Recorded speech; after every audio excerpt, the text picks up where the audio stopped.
Early on the first day of the week, while it was still dark, Mary Magdalene went to the tomb and saw that the stone had been removed from the tomb. So she ran and went to Simon Peter and the other disciple, the one whom Jesus loved, and said to them, "They have taken the Lord out of the tomb, and we do not know where they have laid him." Then Peter and the other disciple set out and went toward the tomb. The two were running together, but the other disciple outran Peter and reached the tomb first. He bent down to look in and saw the linen wrappings lying there, but he did not go in. Then Simon Peter came, following him, and went into the tomb. He saw the linen wrappings lying there, and the cloth that had been on Jesus' head, not lying with the linen wrappings, but rolled up in a place by itself. Then the other disciple, who reached the tomb first, also went in, and he saw and believed. For as yet they did not understand the scripture, that he must rise from the dead. Jenny, you were showing me this lovely book the other day, and this particular picture of Simon Peter and the beloved disciple, who we always take to be John, don't we? The more I look at it, the more rich it becomes, and it really is quite a good way into this story, this wonderful Easter story. I think that's what I love about John's Gospel account, is that we sort of get all these different characters, and then we get the different reactions on this Bernard painting.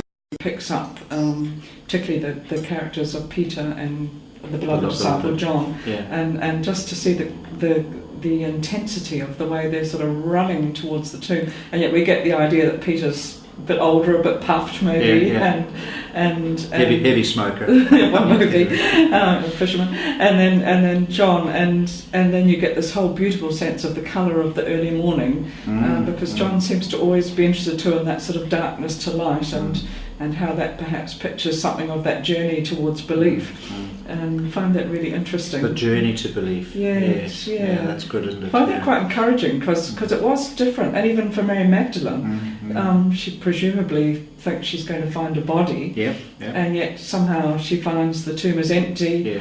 She's still not sure what's happening. She's on a journey as well, and must have taken courage to arrive in the dark.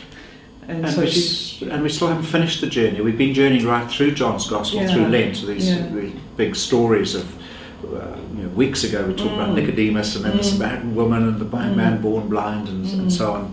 All part of that journey, which takes us through John's Gospel. Over the next few weeks we're going to look at more of John. But here, this little cameo focus of just a few minutes on the first Easter day. And I like the way we get this idea that sort of Peter goes bowling in, as Peter always seemed to, and sort of bowls in, and then John, we're told, goes in and believes. And it's funny, isn't it, that we're almost told straight away they didn't understand. They did not understand the scriptures, so they're sort of faith-seeking understanding. They're on a journey. They're trying to work out what's happening, and they've got a glimpse. I think you get that in the painting with the light dawning. It's almost like it's dawning that there's another way of looking at things, and they're on the way to that. But we're not into full daylight yet. And I find that quite encouraging, because sometimes it's like that for us. We sometimes have days when we find believing, or when nothing makes sense. But I think the sort of forward thrust of this picture is they're keeping going on that journey, and they're keeping going with this hope that's just dawning within them. And for us here in this cathedral, Easter is always a time of baptism and confirmation and renewal of faith and commitment.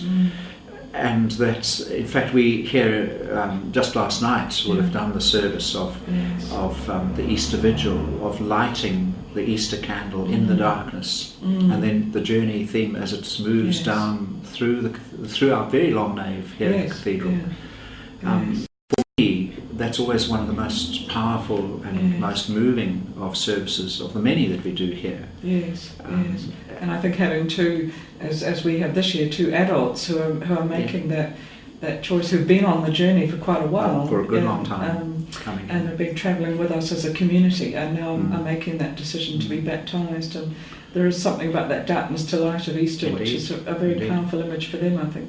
And even in this short snippet of scripture, of course we're not getting into the rest of the story about Mary Magdalene, but even in the three people who are mentioned, Mary Magdalene, Peter and the beloved disciple, Yeah. each of them has a different reaction. Yes, yeah. And I think that's really important too, Yeah. that there is no one way, only one way that we react to Jesus. And And of coming bel- to faith. and of coming to faith. believing. Mm. Yeah. Each yeah. of us, yes, we're on the journey, but Yeah. it's an individual journey, Yes. but in the company of others. Yes, and Jesus respects that and He honours does, yeah, that.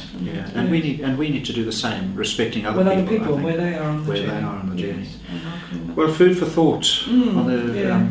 Part of the Easter story. while we're Easter here. dawning. Easter dawning, indeed. Mm. Mm.